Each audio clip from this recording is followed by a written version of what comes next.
Fica à vontade para começar. Boa tarde a todos. Então, mais uma vez estamos aqui reunidos dentro do programa E Mais Saúde, com um tema extremamente relevante, né? Uma doença silenciosa aí que é a hipertensão. Hoje é com prazer que nós contamos aí com a presença do Dr. Maurício Sperandio. Ele é médico pela Universidade Federal do Paraná, especialista em medicina interna pela Santa Casa de Misericórdia, aqui de Curitiba e PUC Paraná, especialista em cardiologia pelo Hospital Cardiológico Constantini e pela Sociedade Brasileira de Cardiologia. O doutor vai expor a respeito desse tema, vocês fiquem à vontade em mandar os seus questionamentos no chat, que nós vamos estar respondendo ou no decorrer ou ao final da apresentação. Então, aproveitem bastante esse conteúdo. Doutor, a palavra está com o senhor. Obrigado, Silvia, obrigado. Muito boa tarde, pessoal. É com muita satisfação que eu estou aqui para conversar com vocês de maneira informal, para trazer um pouco mais de informação sobre o meu dia a dia de trabalho, sobre uma doença que é muito, muito prevalente para todo mundo. Em primeiro lugar, eu gostaria de agradecer a Extramed, no papel da Silvia, no papel da Miriam, o Felipe, que me contatou, pela oportunidade de trazer essas informações para vocês. Vejam, eu acho que para começar essa conversa, eu gostaria de contar uma historinha para vocês de uma paciente que me procurou, acho que há alguns anos, mas que eu nunca mais esqueci dela. A dona Benedita tinha mais ou menos seus 60 anos, acredito eu. E ela, num dia com muita dor de cabeça, ela foi a um pronto atendimento procurar a avaliação da sua dor, e o médico, dentro do processo normal de avaliação, mediu a pressão dela. A pressão dela devia estar em torno ali de uns 16/10, mais ou menos. E ele falou para ela: sua pressão está muito alta, dona Benedita, a senhora tem que procurar um cardiologista. É por isso que a senhora está com dor de cabeça, nós temos que baixar a sua pressão para a senhora poder ir para casa, vale a pena revisar isso para poder fazer um tratamento. Mas, como a maioria das pessoas, ela não procurou o cardiologista. Ela continuou em casa, porque estava se sentindo bem, e aquilo passou. Num determinado dia, ela me contou que ela tinha no corredor da casa dela, quando ela saía do quarto, uma mesinha de canto. E ela saiu do quarto de noite para beber água e chutou a mesinha de canto com o dedinho do pé. O dedinho do pé quebrou, ela foi para o pronto-socorro. Quando o ortopedista atendeu ela, o dedo estava quebrado, e a enfermeira que fez a avaliação passou para o ortopedista que a pressão dela estava alta, estava 17/10. E aquilo gravou na cabeça dela, né? Que a pressão dela estava alta. Muito bem. Usou uma bota, corrigiu a fratura do pé, do dedinho, e tocou a vida. Uns 2 anos depois, ela chutou a mesma mesinha de noite. Ela quebrou de novo o mesmo dedinho. Ela foi novamente para o pronto-socorro e a pressão dela estava de novo alta. O ortopedista, naquela oportunidade, falou para ela que ela tinha que buscar o cardiologista. E ela, de certa forma, seguiu a orientação do ortopedista. Algumas semanas depois, ela foi num consultório de outro ortopedista, porque a reclamação dela é que a pressão alta dela estava fazendo ela chutar a mesinha do canto da sala dela de noite e quebrar o dedinho. O ortopedista, obviamente, não pôde resolver nada. E ele falou: não, desculpe, dona Benedita, a senhora tem que procurar o cardiologista, e foi assim que ela chegou até a mim. E essa história engraçada, ela ilustra um problema que eu vou tocar ali no meio da apresentação com vocês, sobre os sintomas da hipertensão. E a gente vai tentar desmistificar um dos conceitos mais confusos que existe no dia a dia, tanto para pacientes quanto para médicos também. Tá? De qualquer maneira, então, por que nós temos que conversar sobre hipertensão? Deixa eu abrir aqui a apresentação e nós vamos entender melhor esse aspecto. Vamos compartilhar aqui a tela. Muito bem. E vamos lá. Silvia, só me dá um retorno, vocês estão vendo direitinho aí a tela? A apresentação? Está visível sim, doutor. Perfeito, muito obrigado. Então vamos lá. Muito bem, por que nós temos que conversar sobre hipertensão? exatamente por causa disso aqui. Essa é uma estatística que mostra quais são as principais causas de morte no Brasil. Vejam que ali em cima, ganhando em primeiro lugar, disparado, estão as doenças do aparelho circulatório. O que são isso? Infarto, derrame, aneurisma, tromboses. São doenças vinculadas ao aparelho cardiocirculatório, coração, vaso, cérebro. Tá? Quando nós transformamos isso em números, em 2018, morreram no Brasil por doenças cardiovasculares 357.770 pessoas. Vejam que são quase 360 mil pessoas, são 360 mil brasileiros que morrem por ano de doenças cardiovasculares. Para vocês terem ideia, até agora, na duração da pandemia, nós passamos 400 mil ao longo de mais de um ano, né? E onde que entra a hipertensão? A hipertensão entra nesse fator como sendo um dos principais motivos que leva a essa mortalidade.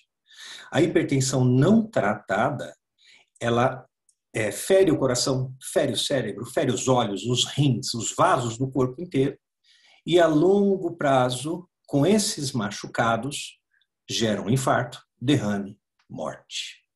Essa morte contabiliza a principal causa de morte no Brasil e no mundo. Muito bem, mas para nós falarmos sobre hipertensão, antes nós temos que ter um conceito básico. O que é uma pressão normal? Tradicionalmente, me desculpe, volta aqui um pouquinho. Essa foto eu coloquei aqui porque é uma coisa que eu costumo dizer no consultório e eu acho muito interessante passar para vocês. Então, quando nós falamos de hipertensão, nós estamos falando sobre o futuro das pessoas. Porque lembra que eu falei para vocês que a hipertensão machuca ao longo de anos e anos a pessoa para depois trazer uma consequência. Qual que é meu papel como cardiologista? Ser uma placa antes dessa ponte caída, avisando que na estrada tem uma ponte desabada.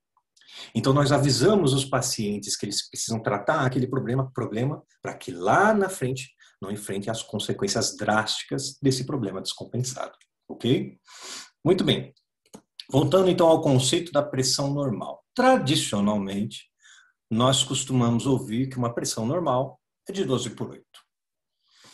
Vamos deixar isso aqui um pouco mais organizado. Como que nós médicos falamos, os profissionais da saúde utilizam qual a nomenclatura? 120/80. 120/80 milímetros de mercúrio. Essa é a pressão normal. Mas é esse valor? Não. É uma faixa de valores. Vejam aqui nessa tabela que nós encontramos uma pressão sistólica, que é a maior, de 100, e uma pressão diastólica, que é a menor, de 60. Então, é a pressão máxima e a pressão mínima. Pressão sistólica, pressão diastólica, ok? A pressão sistólica, ela varia de 100 a 130, mais ou menos. Isso é uma faixa normal. A diastólica varia de 60 a 85, mais ou menos, também dentro de uma faixa normal. O que vem abaixo disso nós tratamos como hipotensão, pressão baixa. As mulheres, principalmente as mulheres jovens, costumam ter isso com bastante frequência. No calor, principalmente, quando estão mais desidratadas, vão levantar da cadeira e sentem aquela tontura, aquela sensação de desmaio, a vista escurece, o corpo amolece, né?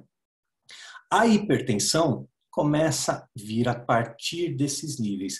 Vejam que existe um nível intermediário, que nós chamamos de normal limítrofe ou pré-hipertensão, mas nós já encaramos isso como anormal, ou seja, aqui já existe alguma alteração que, com certeza, se não cuidada, vai levar o paciente decididamente ao nível de hipertensão, que se encontra ali a partir dos 14/9, 140/90 no consultório. Tá? Então, esse é o valor que nós temos que ter em mente, que significa a tal da hipertensão. 14/9, 140/90, tá bem? Mas como que nós fazemos essas medidas? É muito frequente nos consultórios as pessoas me perguntarem sobre os aparelhos que devem ser utilizados. Nós médicos gostamos de utilizar os aparelhos tradicionais, como esfigmomanômetro, com medidor anelar, né? Mas hoje eu vou dizer para vocês que isso é basicamente uma tradição e não um bom senso. Por quê? Porque com o desenvolvimento dos aparelhos digitais e essa tecnologia sendo cada vez melhor aprimorada, eles estão muito confiáveis. Desde que nós tenhamos uma verificação de um órgão como o Inmetro. Não se pode comprar um aparelho digital vindo da China sem nenhuma confiança de que isso foi avaliado por um órgão de medida. Tá? Então, todos os aparelhos são confiáveis, desde que eles sejam certificados e desde que sejam bem utilizados. Como a maioria das pessoas que têm aparelhos de pressão vão ter ou o manguito de braço ou o manguito de punho, tá? É importante saber a boa e correta aplicação desse manguito. Quando é no braço, ele tem que estar, inclusive, olha, se nós olharmos nessa foto aqui, vai estar até um pouquinho errado, porque ele está muito colado no cotovelo. Isso atrapalha a medição. Não inviabiliza, mas pode atrapalhar. O ideal é que fique um pouquinho acima disso daqui. Quanto? Uns 2 dedinhos ali acima do cotovelo, tá? Agora, o erro mais comum ocorre nas medidas com os aparelhos de punho. As pessoas, em geral, colocam o aparelho no punho e apoiam ou no colo ou na mesa. Mas se não estiver no nível do coração, a medida vai sair errada. Quanto errada? Isso é uma questão de física, inclusive. Lei da hidrostática. Se nós colocamos o aparelho mais para cima, a pressão vai dar mais baixa do que está na realidade do meu corpo. Se o aparelho está para baixo, a pressão geralmente vai dar mais alta do que está no meu corpo. Portanto, a medida correta, a posição correta de um aparelho de punho é na altura do coração. Tá bem? Braço relaxado, altura do coração. E como que nós fazemos essa medida? Nós sentamos uns 5 minutinhos, eu tenho que estar calmo, tranquilo, sem dor, sem estar estressado, sem ter acabado de pegar um trânsito e xingado alguém num semáforo, sem ter acabado de tomar um cafezinho, que está aqui o meu cafezinho quentinho, refrigerante, comida salgada, ou seja, para que eu pegue a pressão basal, essa pressão que é importante para me mostrar se o controle da doença, ou inclusive da pressão normal saudável, está adequado, ok? Dito isso, voltou aqui a tela.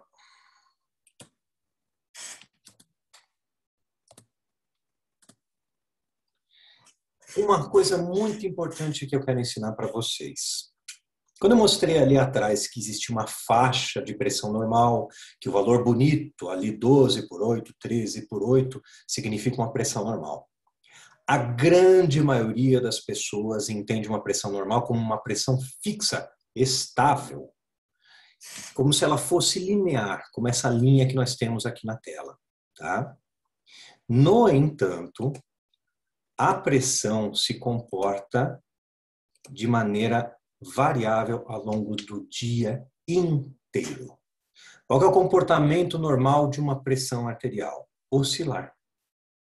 Em geral, quando nós estamos em repouso, naquela situação que eu disse sobre como nós devemos medir nossa pressão, ela vai estar aqui, ó, nessa linha de baixo, tá bem? Mas, em função de diversos estímulos, ela pode subir fisiologicamente. Que estímulos? Como eu disse ali atrás. Se eu estou nervoso, estressado, irritado, se eu fiz algum esforço físico, se eu estiver com dor, se eu comi alguma coisa salgada, se eu tomei café, algum energético, refrigerante com cafeína, se eu usei anti-inflamatórios, que são remédios frequentemente utilizados para dor, se eu fiz uso de algum corticoide, quantos pacientes não usaram corticoide ao longo dessa pandemia de Covid e, por consequência, tiveram problemas com a pressão e eu atendi esses pacientes no consultório. Mas são motivos que aumentam fisiologicamente a pressão arterial. Por que fisiologicamente? Porque ela vai subir e assim que cessar esse estímulo, ela vai descer de volta, ok? No entanto, existem fatores que causam hipertensão. Ou seja, a longo prazo, podem levar aquele indivíduo a desenvolver a doença hipertensão. Portanto, aqui nós fazemos já uma diferenciação. Existe uma coisa chamada pressão alta, existe uma coisa bem diferente chamada hipertensão. Pressão alta nós temos todas as vezes em que nossa pressão se eleva por algum motivo fisiológico. Hipertensão é quando os valores normais da nossa pressão se deslocam todos para cima. Então, raramente meu corpo vai ver de novo 12, 13 por 8. Pelo contrário, aquela faixa basal de pressão vai ficar ali em torno dos 14 por 9, que foi o valor que eu alertei a todos ali no início da apresentação. E que fatores são esses que causam hipertensão? Por exemplo, uma coisa muito comum, hereditariedade. A maioria dos pacientes que chegam até mim com hipertensão falam: meu pai tem pressão alta, minha mãe tem pressão alta. Outro fator significativo que vai acontecer com todos nós é o envelhecimento. Queira ou não, a cada ano que passa, todos nós estamos um ano mais velhos. E com esse envelhecimento, nossas artérias enrijecem e favorecem o desenvolvimento da hipertensão. Outro fator significativo demais e que nós vamos conversar um pouquinho mais ali na frente é a obesidade. A elevação do peso, sobrepeso, obesidade é um dos piores fatores que nós temos na nossa sociedade hoje em dia. Excesso de sal na dieta, falta de exercício físico, doença nos rins, o próprio estresse cronicamente. Vejam que ali atrás nós vimos que o estresse ele pode ser um fator de aumento da pressão arterial. Mas, cronicamente falando, o estresse também pode levar ao desenvolvimento da hipertensão. Fumar e álcool em exagero também elevam a pressão. E algumas medicações também podem fazer desenvolvimento da hipertensão. Ok? Muito bem. Lembram lá na história da Dona Benedita? Aqui nós temos uma listagem e se nós procurarmos na internet, nós vamos encontrar várias listagens como essa. Eu peguei uma só para dar um exemplo para vocês, de sintomas que podem aparecer com a elevação da pressão arterial. Se vocês pararem para pensar, quantas vezes já sentiram cada um desses sintomas, vocês vão se assustar. Dor no peito, dor de cabeça, tontura, zumbido no ouvido, fraqueza no corpo, visão embaçada, sangramento nasal, sangramento da esclera. Vários oftalmologistas me mandam pacientes porque sangrou na parte branca do olho, vermelhão no pescoço, vermelhão no rosto, formigamento na cabeça, formigamento nas mãos. Quantas vezes nós já não ouvimos várias pessoas falarem que com a pressão alta eles sentem isso, não é verdade? Sendo que o sintoma mais clássico de todos é a tal da dor na nuca, não é? Se você tem dor na nuca é porque sua pressão subiu. Está correto? Não, não está correto. Por que não está correto? Porque, pessoal, pressão alta não dá sintomas. E esse eu acho que é o ponto mais importante que eu tenho para passar para vocês nessa palestra. Pressão alta não dá sintomas. Existem exceções? Existem. São pequenas, são questões emergenciais, que, obviamente, se a pessoa estivesse tendo algum desses sintomas, ela vai parar obrigatoriamente num hospital. Então, com isso, a gente não está preocupado. A gente está preocupado com o fato das pessoas confundirem o fato de esperar ter algum sintoma para saber se estão com hipertensão.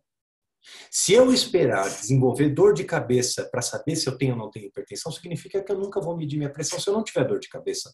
Portanto, eu nunca vou fazer um diagnóstico de uma doença que não dá sintomas. Lembrem da Dona Benedita. Qual que é a associação que ela fez? Ora, se quando minha pressão sobe, eu tenho dor de cabeça. Se quando minha pressão subiu, eu chutei a mesa do móvel, logo minha pressão faz alguma coisa com a minha cabeça que faz eu chutar a mesinha do móvel. Foi isso que ela me explicou, acreditem se quiserem. Mas essa associação está errada, porque aqui nós entramos naquele velho dilema. Quem vem primeiro? O ovo ou a galinha? Mas aqui não é um dilema, na verdade. Tá? Aqui nós sabemos que pressão, quando sobe, não dá sintomas. Qual que é a confusão, então? Os sintomas fazem a pressão subir. Se vocês lembrarem desse slide aqui, nervosismo, estresse, irritação, esforço, dor, coisa salgada, café, tudo isso pode fazer a pressão subir. Fisiologicamente. E não significa que são sintomas. Só foi uma confusão entre causa e efeito. Entenderam a diferença? Portanto, se nós queremos saber se estamos ou não com hipertensão, não existe outra forma senão medir de vez em quando a pressão. Seja numa consulta de rotina, que é o ideal, as pessoas irem pelo menos uma vez ao ano ao médico para ver como é que está a saúde, antes cuidar da saúde do que ter que tratar uma doença. Aquela velha história, é melhor prevenir do que remediar, e para nós médicos isso é um ditado literal, né? É melhor fazermos isso do que esperar a doença aparecer e descobrirmos que a hipertensão está lá, sem controle, e depois ser muito mais difícil de tratar, não é verdade? Pois bem, falando em tratamento, muitos de vocês, se já são hipertensos, receberam uma lista de alguns remédios, né? E nós temos várias e várias opções para tratar a pressão. E cada médico tem o seu remédio preferido, porque todos eles funcionam de alguma maneira. Como que funciona o tratamento para hipertensão? Geralmente eu vejo quanto de hipertensão aquele paciente tem e defino dessa maneira qual a potência do tratamento que eu vou precisar utilizar para esse paciente. Dentro desse conceito de potência, eu posso precisar utilizar um remédio só em pequena dose, ou um remédio só numa dose maior, ou mais de um remédio. Tudo depende da potência do tratamento que eu preciso para aquele paciente. Só que quando eu inicio esse tratamento, eu preciso saber se funcionou. Portanto, geralmente, eu peço para que os pacientes retornem em mais ou menos uns 30 dias. Por que 30 dias? Porque, comumente, alguns organismos levam até 30 ou 45 dias para se adaptarem ao funcionamento daquela medicação. Então, muitas vezes a pressão pode não estar controlada após 2 semanas do tratamento, mas passada mais algumas semanas, a pressão se estabiliza, porque o corpo se adaptou àquelas medicações. Portanto, isso é um conceito muito importante. Frequentemente eu recebo pacientes solicitando uma segunda opinião, porque fizeram o início do tratamento com o médico, o remédio deu algum efeito colateral, não fez bem ou não estava funcionando, e por conta disso elas julgaram que o médico estava errado, e portanto pediram uma segunda opinião. Mas nós precisamos que o paciente venha contar para a gente como é que foi a resposta àquele tratamento. Exatamente porque cada indivíduo pode muitas vezes se adaptar a um remédio diferente. Se determinado remédio deu um efeito colateral, eu tenho que trocá-lo. Se depois de um tempo não está funcionando, eu tenho que avaliar se precisa aumentar a dose ou trocá-lo também. Então, nós precisamos desse retorno exatamente para saber se o tratamento está adequado. E jamais, pessoal, jamais se deve mexer na dosagem do remédio. Muito frequentemente acontece isso sim, e as pessoas ultrapassam a dose máxima da medicação e ocasionalmente chegam para a gente com lesão, por exemplo, nos rins, por conta do excesso da dose de medicação. Então, o remédio é uma coisa que se deve ter bastante cautela. Nós vivemos hoje numa sociedade hipermedicada, não é?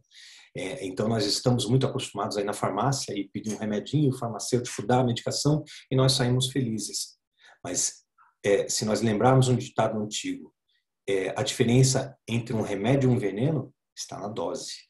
Então, tem que se ter muito cuidado com medicação, ok? Mas, quando nós falamos de tratamento sobre hipertensão, eu vou contar um segredo aqui para vocês. O remédio não é o principal fator. O remédio não é a principal ferramenta que nós temos. A principal ferramenta está na mudança de hábitos de vida. E por que isso? Existe uma diferença em hipertensão entre controlar a hipertensão e curar a hipertensão. Eu, como médico, posso oferecer um controle da hipertensão para o paciente. Mas o paciente pode se proporcionar a cura da sua hipertensão e poder interromper o uso das medicações. Existe coisa melhor para alguém do que descobrir que se livrou de uma doença e não vai mais precisar tomar a medicação? Na hipertensão, como nós temos 2 fatores principais que controlam o metabolismo da pressão arterial e contribuem, quando desregulados, para o desenvolvimento da hipertensão, que são a dieta e o peso, fundamentalmente com atividade física, redução do sódio ou sal de cozinha na alimentação e fundamentalmente perda de peso, nós muitas vezes podemos proporcionar a cura da hipertensão. Mas isso, vejam, isso tem que ser feito logo. Porque se a pessoa leva anos e anos para alcançar esses objetivos, as alterações fisiológicas, metabólicas que vão se desenvolvendo nos rins, no coração e nos vasos, com esse tempo de exposição à hipertensão, muitas vezes faz com que ela se torne irreversível, mesmo alcançado esses objetivos.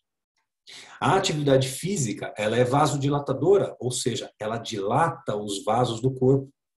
A hipertensão, ela na verdade atua de maneira a contrair os vasos. Portanto, ambas são antagônicas. Com a atividade física, eu dilato esses vasos contraídos pela hipertensão. E a atividade física crônica faz com que os vasos se acostumem com isso. Por isso que a atividade física é um tratamento por si só para a hipertensão. O sódio ele está vinculado ao mecanismo de elevação da pressão mediado pelos rins. Quanto mais sódio no meu corpo, maior a facilidade da minha pressão se elevar. Portanto, se eu reduzo o sódio da minha alimentação, eu estou fazendo com que meus rins trabalhem de maneira melhor para combater esse estado hipertensivo. E a obesidade. A obesidade é o mal do século. Mais de 50% da população brasileira se encontra na faixa de sobrepeso e obesidade. Nos Estados Unidos, mais de 50% da população está na faixa de obesidade, ou seja, um IMC acima de 30. Se nós lembrarmos, o IMC, que é aquele cálculo que envolve a nossa altura e o peso, ele tem que ser normal abaixo de 25. Entre 25 e 30 nós temos sobrepeso, acima de 30 nós temos obesidade. Pense numa nação como os Estados Unidos, em que metade da sua população se encontra com IMC acima de 30. Isso é, sim, um absurdo. Isso é um problema gravíssimo de saúde pública. Porque a obesidade não leva só à hipertensão. Ela leva ao diabetes, ela leva ao colesterol elevado, que por consequência culminam com infarto, com derrame. A obesidade, caso vocês não saibam, é um dos principais fatores de risco para o desenvolvimento de diversos tipos de cânceres. E se nós olharmos o tratamento da hipertensão relacionado à obesidade, muitos chegam para nós falando que a obesidade é um problema genético. A própria hipertensão tem a sua questão, a seu aspecto genético, que nós falamos ali na frente. Só que é aqui que nós temos que traçar um paralelo. Sim, a hereditariedade, a tendência genética da nossa árvore genealógica, ela é importante e muitas vezes interfere de maneira significativa no desenvolvimento de hipertensão, diabetes, obesidade, colesterol alto, o próprio infarto e derrame. Tá? Mas às vezes nós recebemos pacientes, às vezes não, eu vou dizer para vocês que acho que todo dia eu faço esse tipo de pergunta. Na cardiologia nós atendemos muitos pacientes acima do peso, porque obviamente desenvolvem hipertensão e doenças cardiológicas. E na grande maioria das vezes, quando nós perguntamos sobre a história familiar, todos eles falam, doutor, eu tenho medo de ter diabetes porque minha família toda tem diabetes. Eu tenho medo de ter hipertensão porque minha família toda tem hipertensão. E eu faço a seguinte pergunta, mas me conta uma coisa, como que é o peso da sua família? Não, doutor, está todo mundo cheinho. E aí você se pergunta e pergunta para o paciente, então será que é a tua genética ou será que é o comportamento familiar? Agora há pouco, antes de chegar aqui para dar essa apresentação para vocês, eu estava conversando com um paciente que estava bem acima do peso e ele reclamando que ele tinha que dar um jeito na vida dele porque ele tinha acabado de ter uma filhinha de 2 anos, estava com uma filhinha de 2 anos. E eu falei assim, mas e tua filhinha, está bem de peso? Não, doutor, ela já está ficando gordinha. E aí que eu toquei no assunto com ele, falei, veja, o seu filho, a sua filha vai seguir o padrão de dieta da família. O seu padrão de dieta é o padrão da sua esposa de dieta. Portanto, se você não cuida da sua própria dieta, além de não cuidar de si mesmo, também vai deixar de cuidar da sua filha. Então, muitas vezes, esse aspecto familiar, cultural, comportamental se sobrepõe ao aspecto genético. Nós temos como diferenciar isso no dia a dia? Não. A única forma, e na verdade a forma mais benéfica de fazer isso, é corrigir os fatores de risco. Aqui. Corrigindo os fatores de risco, se a pessoa permanece ainda com aquela determinada doença, a gente chega à conclusão de que sim, há uma tendência genética associada. Mas de qualquer forma, o paciente ganhou. O paciente ganhou em mobilidade, em vitalidade. O paciente ganhou em qualidade alimentar. o paciente ganhou em qualidade de vida por emagrecer, além de repente, se livrar daquela doença, seja da hipertensão, que é o foco de hoje, seja de diabetes, colesterol. Tá bem? Só para ilustrar aqui para vocês. Essa é uma ressonância magnética que mostra o corpo inteiro de um indivíduo com 55 quilos e outro com 115 quilos. Esse é o estrago que a obesidade causa no nosso corpo. E esse estrago, esse acúmulo de gordura visceral, principalmente, destrói as vias metabólicas que mantêm o metabolismo saudável, tanto relacionado com a pressão arterial, quanto com o colesterol, quanto o açúcar no sangue, funcionamento do fígado, funcionamento do pâncreas, funcionamento do cérebro e funcionamento do coração. Tá? Então guardem essa imagem.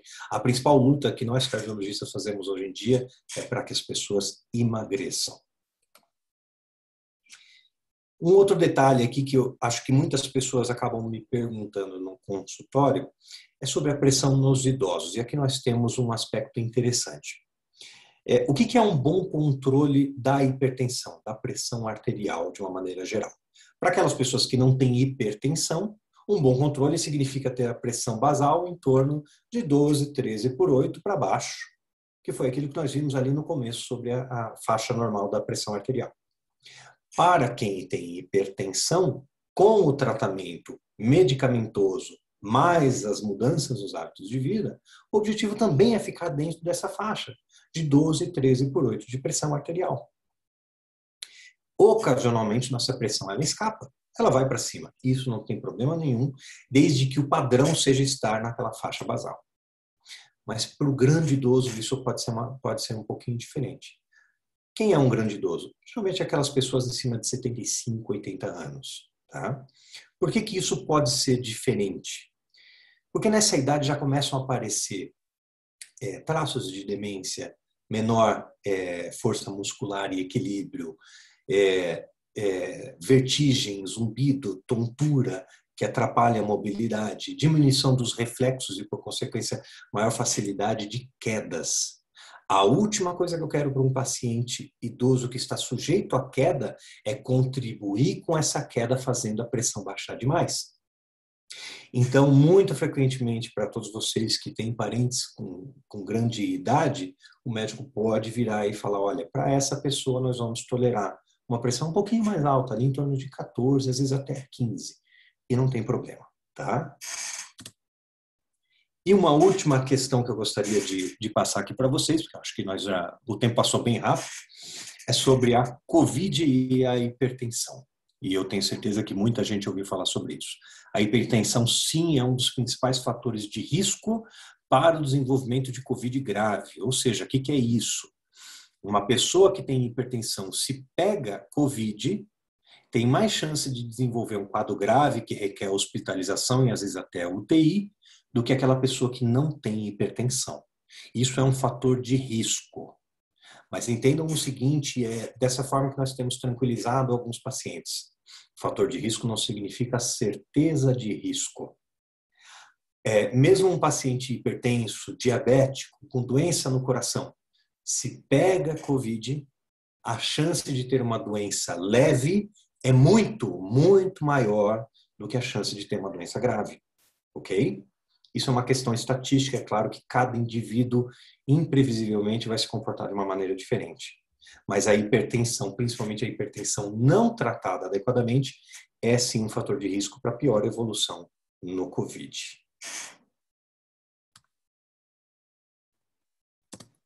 Muito bem, acho que com isso eu encerro o que eu teria para falar para ele, Silvia.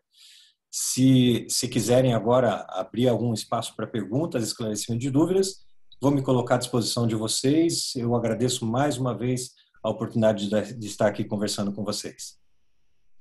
Obrigada, doutor Maurício. Muito bacana. Acho que o senhor trouxe a mensagem com uma fala muito simples, né? E eu, particularmente, sempre vou apontando aqui, né, porque às vezes o público está meio tímido, eu mesmo faço as perguntas, mas eu confesso que as perguntas que eu tinha, o doutor respondeu ao longo da sua fala.